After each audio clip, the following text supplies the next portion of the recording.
Hey, this is Chris Feener of Threat Signal, and you're watching loudguitars.com.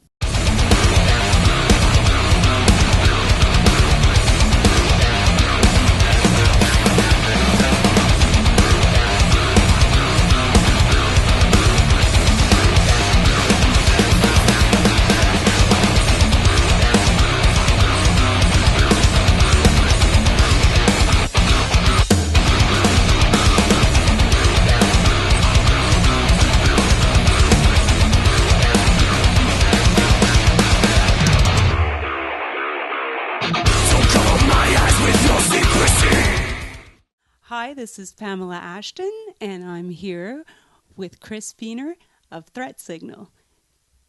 Good evening, how are you? I'm pretty good. How are you? I'm doing great, thank you. Ready to rock? Welcome back to Canada. I'm very happy to be back in Canada. I don't dislike the U.S., but I love Canada. Oh, yeah. So you're here for just 2 nights, 2 shows? Actually, we played in Toronto last night, Montreal tonight, and then we're headed to Quebec City in 2 days. We have a day off tomorrow, and then we're back into the U.S. So, yeah. And then we're doing, I'd say another 3 or 4 shows in the U.S., and then it clues up after that, so. And what's planned for after the tour? Not a whole lot, really. We're looking at just basically putting together whatever tours we can. We're just kind of taking it, a little bit slow at the moment because we're just really trying to make it work for everybody financially and stuff. So that's pretty much where it is. We only want to do things that are really going to benefit the band. And this tour so far has been, pretty beneficial for the new album. Getting the whole album out there and just getting the band, especially with the new lineup out there, So people are really starting to hear us and starting to hear that we're, bringing it. So people are really liking it for sure. Excellent, glad to hear it. Now, this was your 3rd studio album, and you're with Nuclear Blast Records. You guys have a really interesting how you started story. Yeah, actually the band, this is long before I was around by any means, but it was actually just an online project. John, our singer, and his cousin, and actually just one of his friends put together 2 songs, uploaded them to MySpace, and within no time at all, they were noticed by record labels and stuff like that. So it was definitely the works of the internet, how they kind of blew up, how we kind of blew up as a band. But it was a little bit before the way that it is now with regards to internet promotion. It was GarageBand, Nobody even uses that anymore, I don't think. But that's the way it was. And, they used that to promote the music and got signed based on that and been doing it ever since. So technology has really served your band well. For sure. We call this band YouTube All-Stars now because it's like anytime someone quits, there's they just upload it to Blabbermouth and we all just, audition and see what happens.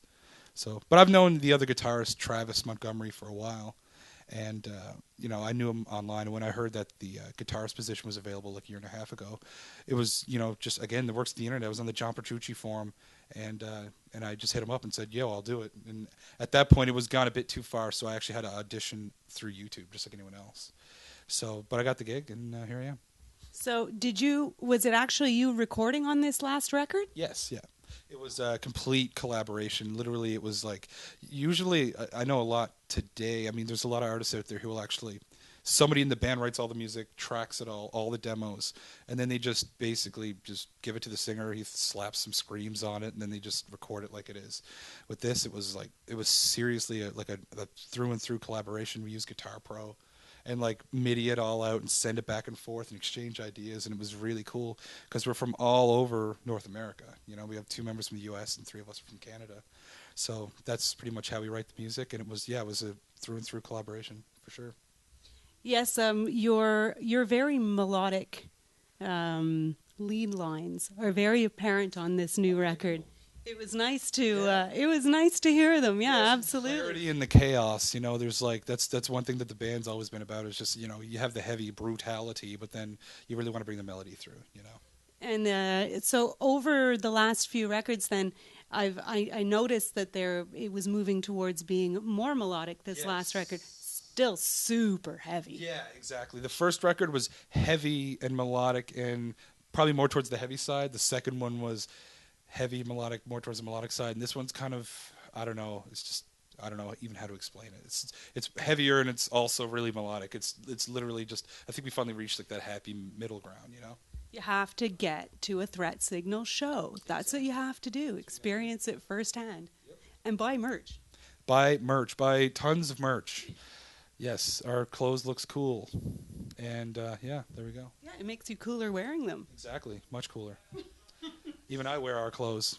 Very good. Can you talk to us a little bit about a Guitar Idol in Europe? That was in Europe, right? That was I was in London actually. That was really cool, and that was basically how I got my start on the internet, and like that whole promotion thing was just I really went out of my way to annoy people to get votes and all that kind of stuff, and I really just kind of pushed myself on everyone. And today I know like there's a lot of online guitar competitions all the time, and people are just so sick of having to vote for people and all this kind of stuff, but it was like the first of its kind, so I really went out of my way to promote myself, and it didn't seem annoying at the time.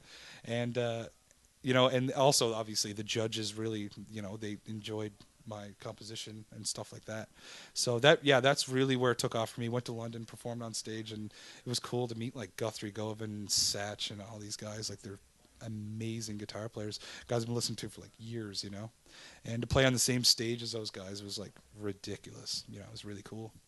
Have you got any young up-and-coming guitar players that you are really appreciating right now? I mean, you mentioned Guthrie and Satch, and yes, of course. Anybody new that maybe we haven't heard a whole lot about yet? The lead guitar player, I don't know how young he is, but he plays guitar for Scar Symmetry, Per Nilsson. I don't know if you've ever heard of him, but he is literally the most ridiculous guitar player I've ever heard. When it comes to metal, we actually played in Czech Republic, Brutal Assault. It was like a big metal festival over there this summer, and I actually got to meet him and hang around with him and stuff. It was really cool. But his whole lead style is just absolutely ridiculous. He sounds like a synthesizer. And I really like that because it's something different. It's not like the regular bluesy pentatonic stuff. It's like he really can apply arpeggios in such a different kind of way, and it's not like, it's not generic in any way. It's such a cool, interesting style. But other than that, I think Guthrie's the best guitarist in the world, and there's no doubting that. Chris, can you talk to me a little bit about some of your solo music, some of the music that you write on your own, your instrumentals? Do you find that it's a departure from what you're playing with Threat Signal? It's when I write instrumental music, I really go out of my way to make it sound not like anything in particular. And I think I'm like, only over the past year or two have I really found a sound that I'm really into. One of my favorite guitar players of all time is Jeff Coleman. He played with like Cosmo Squad. He's like a really good fusion guitarist, but he incorporates it with funk, and it's like some of the most tasty licks, the most tasty music I've ever heard.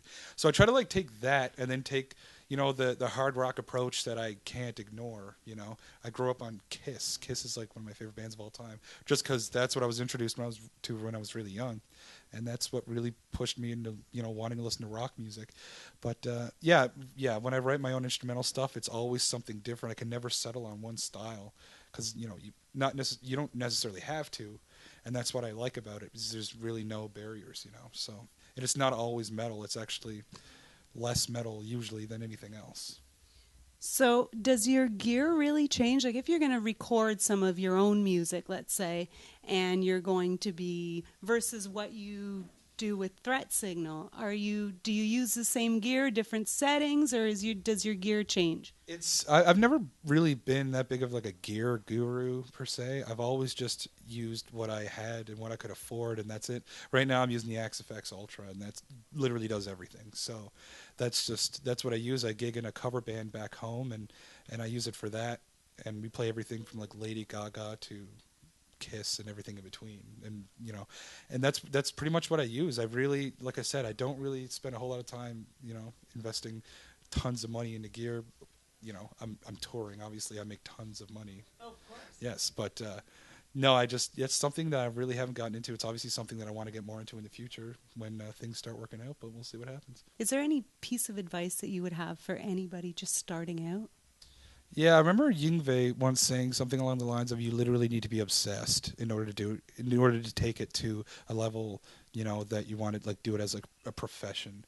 It's weird because I'm pretty sure I have OCD. It hasn't been like diagnosed by any means, but if there's something I can't play, I will literally sit there for days until I can do it. And it's the one thing that I have like the utmost patience for.